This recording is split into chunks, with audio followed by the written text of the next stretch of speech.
¿Es Ecuador una nación soberana o simplemente el portaaviones continental de un imperio que se desmorona entre las llamas de la guerra y la decadencia económica? Mientras usted consume las noticias cotidianas sobre la inseguridad y la crisis, en las altas esferas de la planificación estratégica del Departamento de Estado de los Estados Unidos de América y en los despachos de la oligarquía financiera de Quito, se está sellando el destino de millones de trabajadores y campesinos como simples peones de sacrificio. El escenario mundial actual no es una serie de eventos aislados, sino la manifestación externa de una esencia putrefacta. El sistema capitalista en su fase imperialista final, donde la necesidad de expansión y control territorial es la única vía para intentar frenar su caída inevitable. La historia nos enseña que cuando un imperio siente que el suelo se hunde bajo sus pies, su reacción inmediata es la agresión violenta contra todo aquel que represente un obstáculo o un recurso estratégico. En este vídeo, desmantelaremos la ilusión de la democracia burguesa ecuatoriana para revelar cómo nuestro territorio ha sido convertido en una pieza fundamental del ajedrez bélico internacional, donde la vida de la clase obrera es la moneda de cambio. Antes de profundizar en este análisis científico de la realidad, es imperativo que usted se arme con las herramientas teóricas necesarias para la lucha. Por ello, le recomendamos encarecidamente adquirir los libros titulados El arte de la guerra de Sun Tzu, de la táctica militar al análisis científico de la realidad y Materialismo dialéctico, método de análisis científico para transformar la realidad, obras que le permitirán comprender las leyes que rigen el movimiento de la sociedad y la guerra.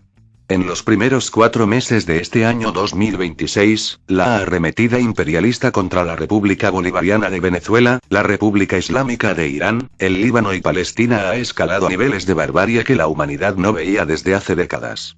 Estas acciones no son casualidades del destino, sino el efecto directo de una causa profunda: la disputa por la hegemonía mundial.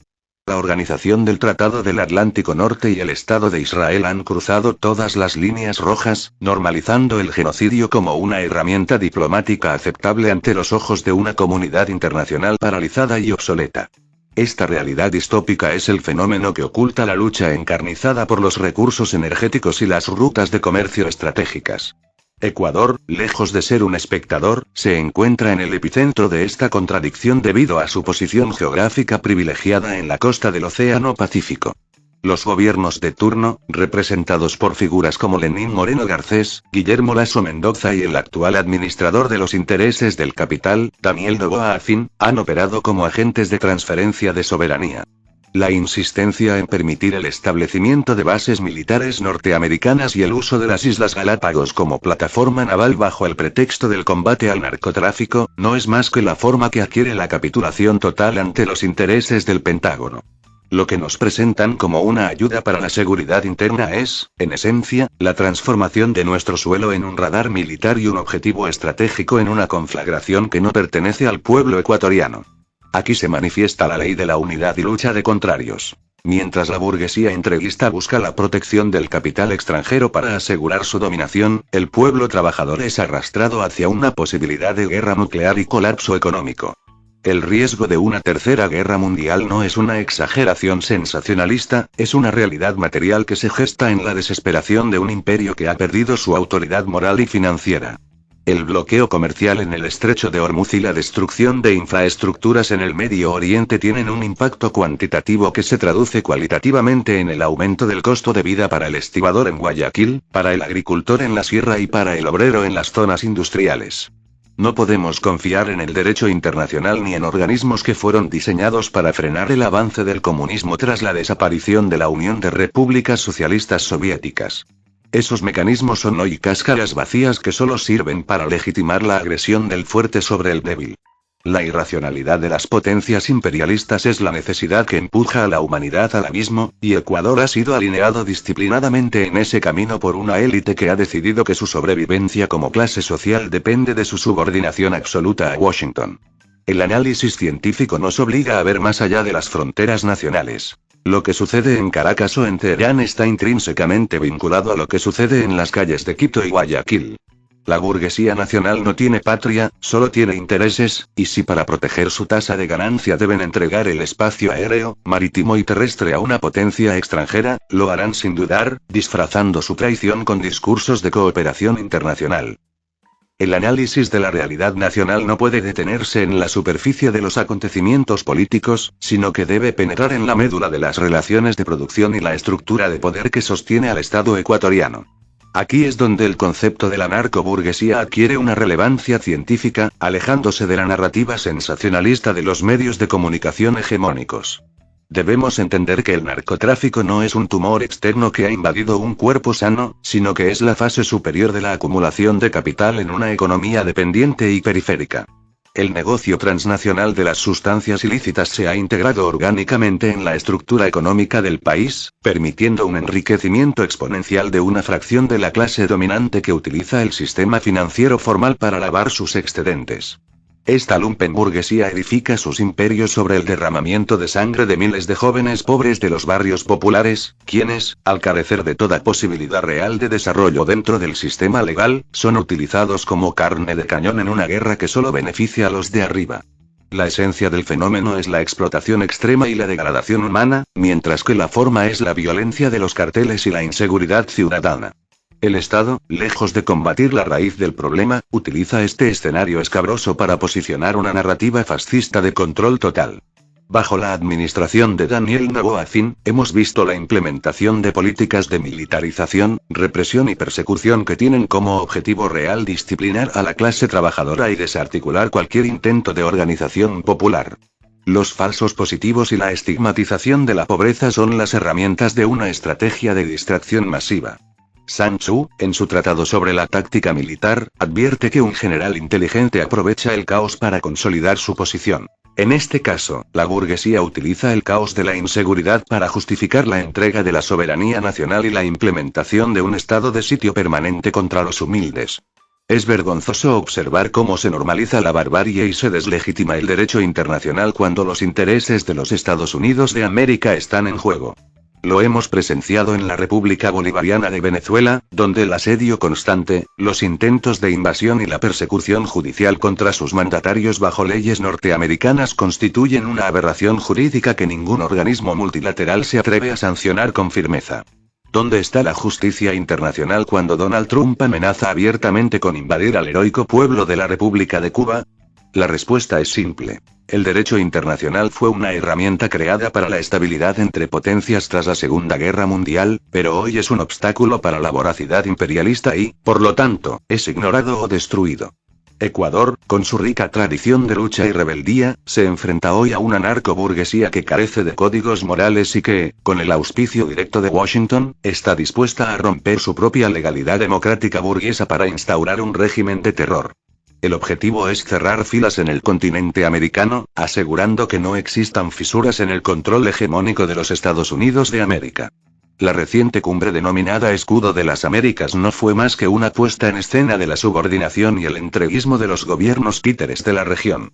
Detrás de la retórica de la seguridad hemisférica se esconde la actualización agresiva de la doctrina Monroe, transformada ahora en un proyecto de protectorados extractivistas para los capitales monopolistas extranjeros.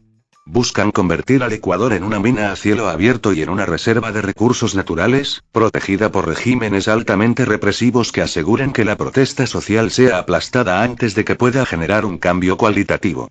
La lucha de clases en el país ha llegado a un punto donde las formas tradicionales de hacer política ya no son suficientes.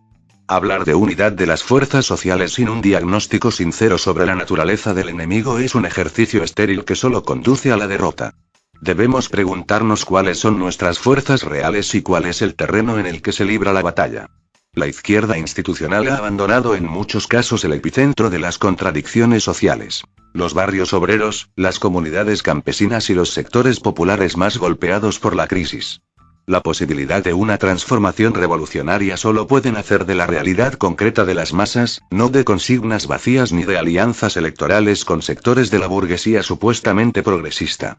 El materialismo dialéctico nos enseña que el cambio cualitativo es el resultado de la acumulación de tensiones cuantitativas en la base de la sociedad.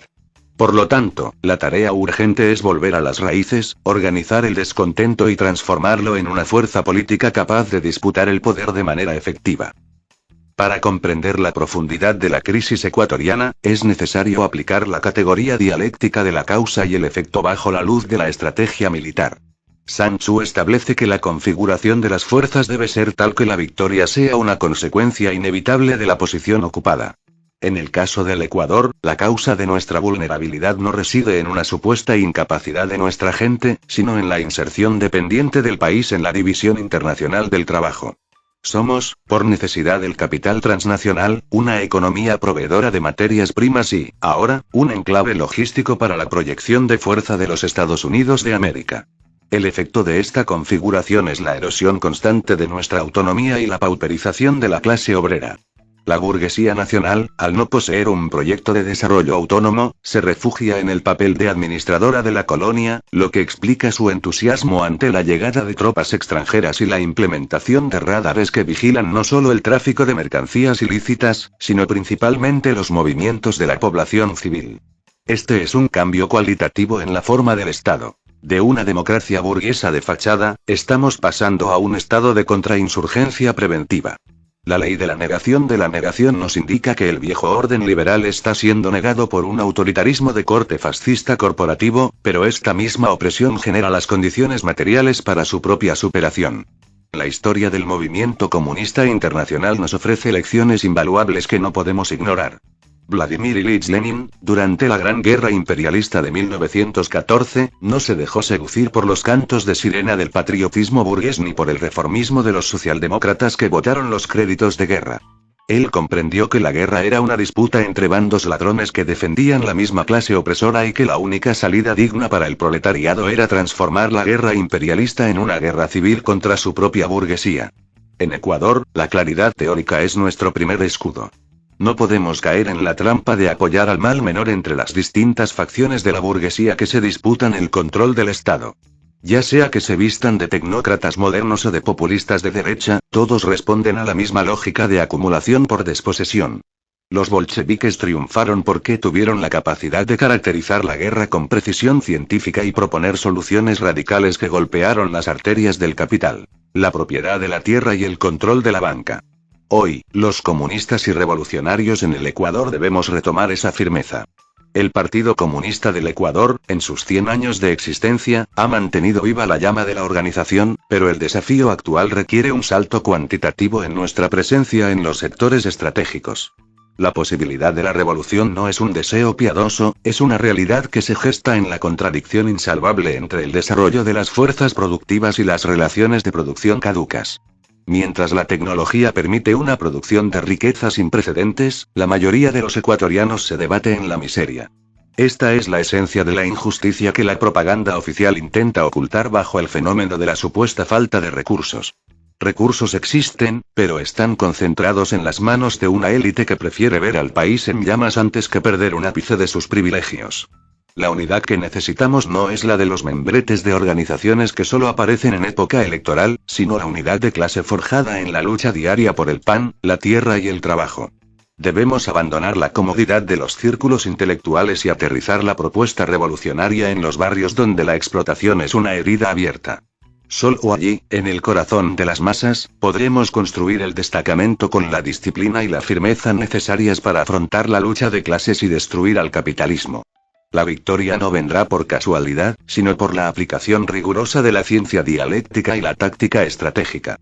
Debemos aprender a leer el terreno, a identificar las debilidades del enemigo y a golpear con la fuerza de un pueblo consciente de su destino histórico. Para avanzar en nuestra estrategia de liberación, es vital desmantelar la ilusión de que el Estado es un árbitro neutral entre las clases. La esencia del Estado ecuatoriano actual, bajo el mando de Daniel Noboa Fin, es la de una maquinaria de guerra interna puesta al servicio del capital monopolista transnacional. Aquí observamos cómo la forma de las instituciones democráticas oculta el contenido de una dictadura de clase cada vez más violenta. Sun Tzu enfatiza que la victoria depende de conocer tanto al enemigo como a uno mismo. Nuestro enemigo no es solo una figura individual en el Palacio de Carondelet, sino el sistema de relaciones de propiedad que permite que un puñado de familias y corporaciones extranjeras decidan sobre el destino de 18 millones de seres humanos.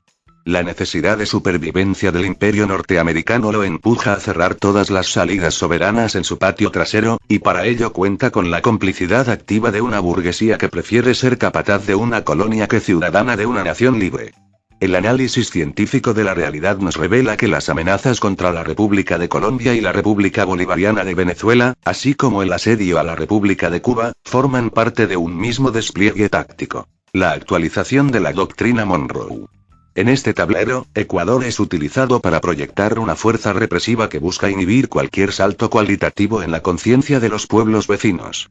La causalidad es clara. A mayor crisis del dólar y de la hegemonía estadounidense, mayor será la agresividad de sus intervenciones en América Latina. La casualidad de que ciertos políticos aparezcan como salvadores en momentos de caos es, en realidad, una construcción mediática planificada para canalizar el descontento hacia salidas que no toquen la estructura del poder. Debemos entender que la lucha por la paz no es un ruego moral, sino una confrontación política contra los fabricantes de la guerra. La paz real solo será posible cuando la clase obrera y el campesinado capturen los medios de producción y pongan la riqueza al servicio de la vida y no de la destrucción. No podemos permitir que la barbarie se normalice en nuestro imaginario.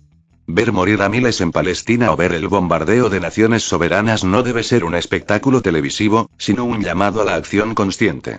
La solidaridad internacionalista es un principio no negociable. Es la comprensión dialéctica de que el dolor del obrero en Gaza es el mismo dolor del obrero que es despedido en una fábrica de Durango, del campesino que pierde su tierra en la provincia de Los Ríos.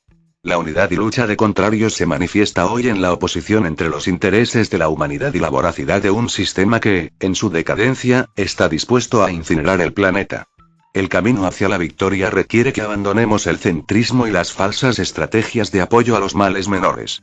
El materialismo dialéctico nos enseña que el desarrollo no es un círculo vicioso, sino una espiral ascendente donde cada negación debe preparar un nivel superior de organización. Los comunistas en el Ecuador tenemos la tarea histórica de transformar el descontento difuso en una voluntad colectiva de poder. Esto significa organizar los comités de defensa del pueblo, fortalecer los sindicatos clasistas y crear redes de solidaridad que rompan el aislamiento al que nos somete la cultura individualista del capitalismo. La disciplina y la firmeza que Sun Tzu exige a sus cuadros deben ser adoptadas por nuestra vanguardia política. No hay margen para el error ni para la improvisación cuando el enemigo cuenta con satélites, radares y un aparato mediático de alcance global. Nuestra ventaja reside en la verdad científica de nuestra doctrina y en la invencibilidad de las masas cuando éstas se mueven como un solo cuerpo guiado por una estrategia clara. La revolución es una posibilidad real, pero solo se convertirá en realidad si somos capaces de construir el destacamento que no retroceda ante la amenaza de la fuerza ni se venda ante el soborno del reformismo. La esencia de nuestra lucha no reside en la superficie de las consignas, sino en la comprensión profunda de la relación entre la base material y la superestructura política.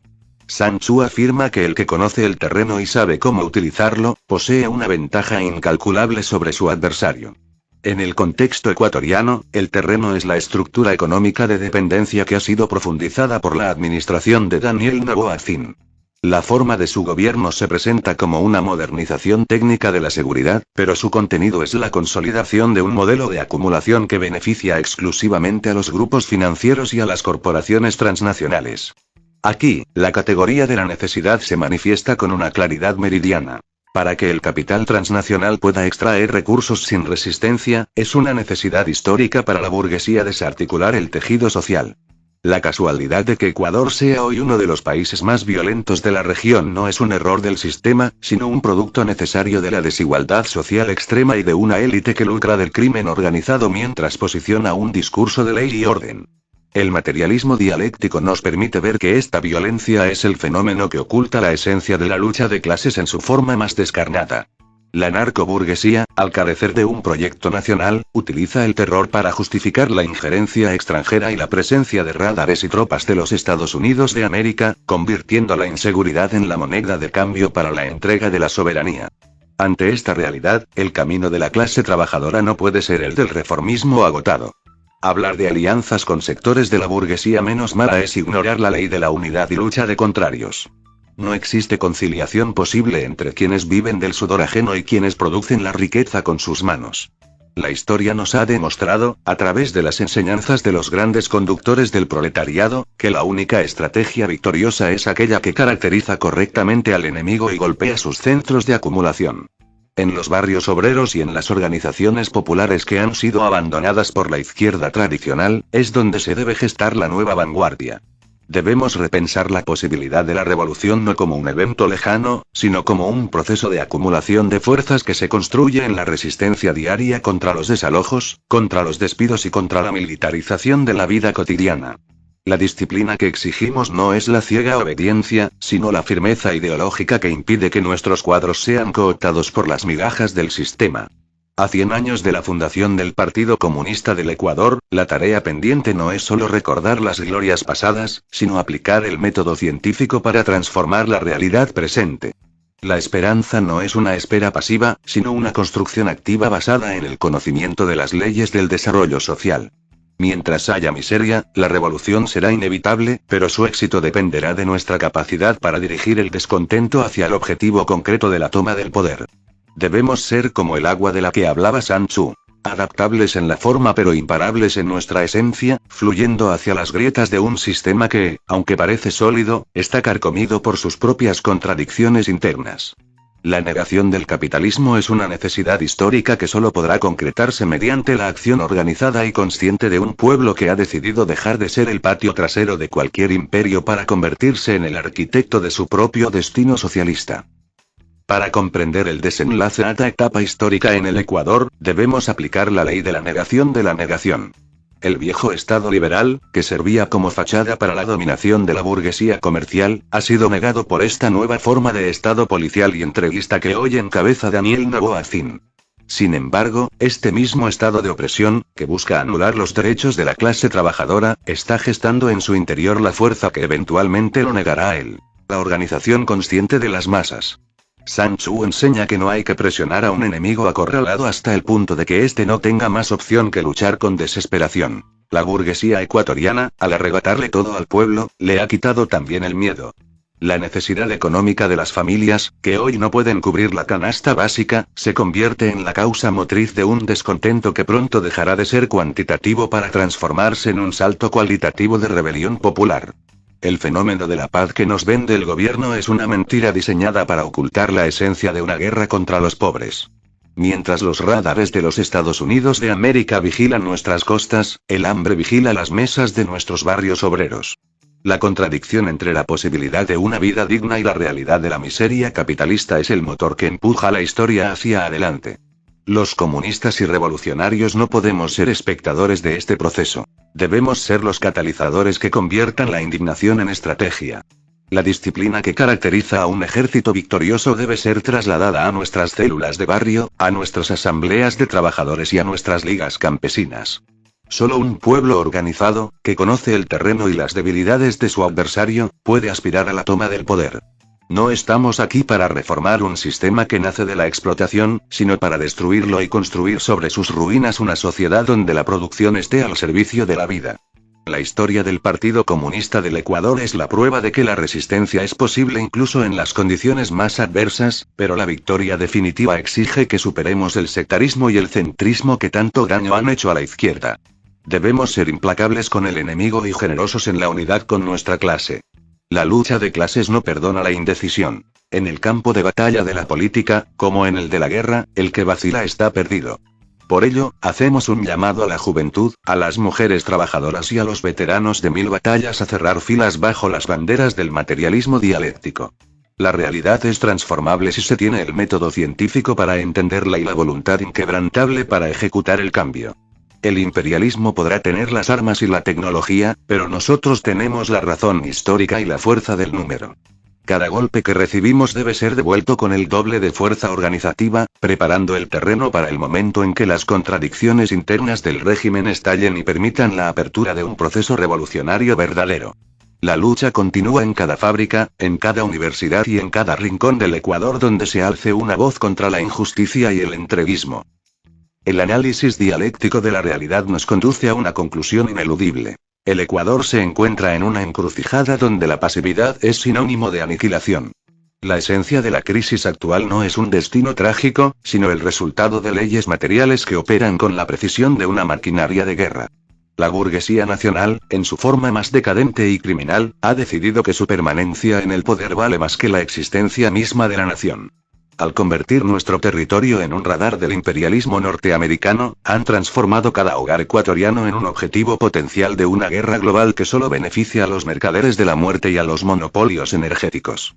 Sun Tzu advierte que el general que no calcula las consecuencias de su posición está condenado al fracaso. La clase dominante ecuatoriana ha calculado perfectamente su traición, pero ha subestimado la capacidad de resistencia de un pueblo que lleva en su ADN la herencia de la lucha. La necesidad histórica de la revolución no es una utopía, es la única salida científica frente a la posibilidad real del colapso social y la barbarie. La unidad y lucha de contrarios ha llegado a su punto de máxima tensión. Por un lado, tenemos a un gobierno que representa los intereses del capital transnacional y la represión militar. Por el otro, a una clase obrera y campesina que comienza a despertar de la anestesia mediática. El cambio cualitativo se acerca, y su dirección dependerá de la firmeza de nuestro destacamento de vanguardia. No podemos permitir que el descontento sea capturado nuevamente por el reformismo centrista o por mesías electorales que prometen cambios cosméticos mientras mantienen intacta la propiedad privada sobre los medios de producción. La historia no se detiene, y nosotros debemos ser los arquitectos de su próximo capítulo. La construcción del socialismo y el comunismo es la tarea pendiente que hoy, a 100 años de la fundación de nuestro partido, adquiere una urgencia vital. Mientras haya explotación, habrá resistencia. Mientras haya miseria, habrá combate. La victoria pertenece a quienes tienen la audacia de ver la realidad tal cual es y la disciplina para transformarla. ¿Está usted dispuesto a permitir que el suelo de sus hijos sea utilizado como base militar para masacrar a otros pueblos hermanos? ¿Seguiremos aceptando que una élite vinculada al capital ilícito decida quién vive y quién muere en nuestros barrios bajo el pretexto de una seguridad que solo los protege a ellos? ¿Es posible construir una unidad de clase que trascienda las etiquetas electorales y se funde en la toma real del poder desde las bases? El futuro de la soberanía nacional no se decidirá en las urnas de la democracia burguesa, sino en la capacidad de organización y combate de cada trabajador consciente. En nuestras próximas entregas, analizaremos cómo la caída del sistema financiero internacional acelerará el colapso de los gobiernos títeres en América Latina y qué tácticas específicas de resistencia debemos implementar para convertir cada centro de trabajo en una trinchera de la revolución. El imperio está herido, y un animal herido es más peligroso que nunca, pero su fin es una necesidad que la historia ya ha dictaminado. No se pierda nuestro siguiente análisis en este canal, Cosas de Comunistas. Proletarios de todos los países, uníos.